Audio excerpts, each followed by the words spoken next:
एक हिंदुस्तानी जिसने लंदन की संसद को हिला दिया, एक क्रांतिकारी जिसके शब्दों से ब्रिटिश हुकूमत कांप उठी, जिसे देखकर अंग्रेज डर से कांपते थे। नाम था श्यामजी कृष्ण वर्मा। अगर आपने इनका नाम नहीं सुना तो समझिए, आजादी की एक बड़ी कहानी आपसे छुपाई गई है। वीडियो को अंत तक जरूर देखिए और चैनल को सब्सक्राइब करिए, क्योंकि हम लाते हैं वो सच जो किताबों से गायब है। तो चलिए स्टार्ट करते हैं इस रोचक कहानी को। श्यामजी कृष्ण वर्मा का जन्म 1857 में गुजरात के मांडवी नामक स्थान पर हुआ।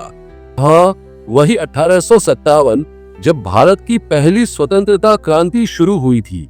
इसी साल एक बच्चा जन्म ले रहा था जो ब्रिटेन की जड़ें हिलाएगा, ये कोई सोच भी नहीं सकता था।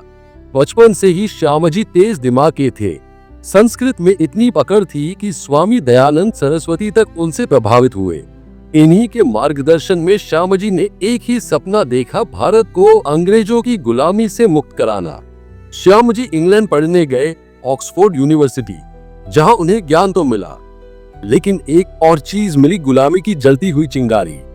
वो देख रहे थे कि किस तरह भारतीयों को गुलाम, दूसरे दर्जे का इंसान कहा जा रहा है। और यहीं से उन्होंने प्लान बनाया, ब्रिटेन की धरती से ही अंग्रेजी हुकूमत को चुनौती दूंगा। साल 1905 लंदन में उन्होंने एक ऐतिहासिक कदम उठाया, इंडिया हाउस की स्थापना।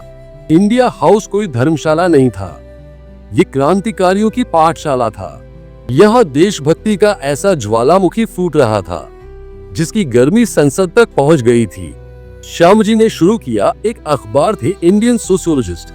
इस अखबार के जरिए उन्होंने ब्रिटिश हुकूमत की नीतियों की धज्जियां उड़ाई। उन्होंने लिखा, जब तक भारत पर अंग्रेज राज करेंगे तब तक यहाँ शिक्षा, न्याय और समानता की कोई जगह नहीं होगी।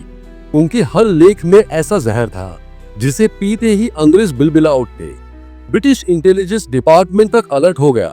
रिपोर्ट्स में लिखा गया, श्यामजी की गतिविधियां साम्राज्य के लिए खतरा बन चुकी है। एक दिन ब्रिटिश संसद में बात उठी, क्या श्यामजी कृष्ण वर्मा को ब्रिटेन में रहने दिया जाना चाहिए? उत्तर मिला नहीं। ब्रिटेन सरकार ने उन्हें देश से निकालने का आदेश दे दिया। क्या आप समझते हैं क्या हुआ था? एक कलम चलाने वाला भारतीय ब्रिटिश सरकार को इतना डराने लगा कि उन्होंने उसे देश से निकाल दिया। श्यामजी हारे नहीं, वो जिनेवा, स्विट्जरलैंड चले गए। वहां से भी उन्होंने आजादी की अलग जलाए रखी। श्यामजी सिर्फ लेखक नहीं थे, वो बीज थे जिससे वीर सावरकर, मदनलाल ढींगरा, लाला हरदयाल जैसे क्रांतिकारी पनपे। वीर सावरकर को उन्होंने स्कॉलरशिप दी, लंदन बुलाया और हथियार उठाने की प्रेरणा दी। श्यामजी कहते थे, आज नहीं तो कल भारत आजाद होगा और तब मेरी आत्मा तृप्त होगी। वो दिन आया। श्यामजी कृष्ण वर्मा की मृत्यु 30 मार्च 1930 को जिनेवा, स्विट्जरलैंड में हुई।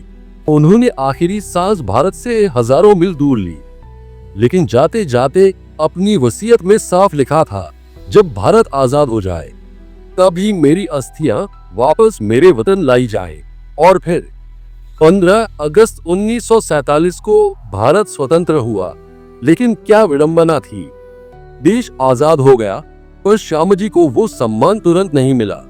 साल 2003 में भारत सरकार ने उनकी अस्थियां स्विट्जरलैंड से भारत लाकर गुजरात के पोरबंदर के पास क्रांति तीर्थ में पूरे राजकीय सम्मान के साथ विसर्जित की। 100 साल बाद उस महान क्रांतिकारी को आखिर वो इज्जत मिली जिसके वो असली हकदार थे। श्यामजी कृष्ण वर्मा कोई नाम नहीं, वो क्रांति की मशाल थे जिसकी लौ से भारत की आजादी की जंग रोशन हुई। उन्होंने भले ही भारत की जमीन पर दोबारा कदम न रखा हो, लेकिन उनकी आत्मा हर भारतीय युवा के सीने में धड़कती है। अगर आपको ये कहानी प्रेरणा देती है तो इसे हर कोने तक पहुंचाइए। और ऐसी ही वीरता और सच्चाई से भरी कहानियों के लिए चैनल कॉलेज लाइफ को सब्सक्राइब जरूर करें, क्योंकि यहाँ मिलता है असली इतिहास, असली हीरोज के साथ।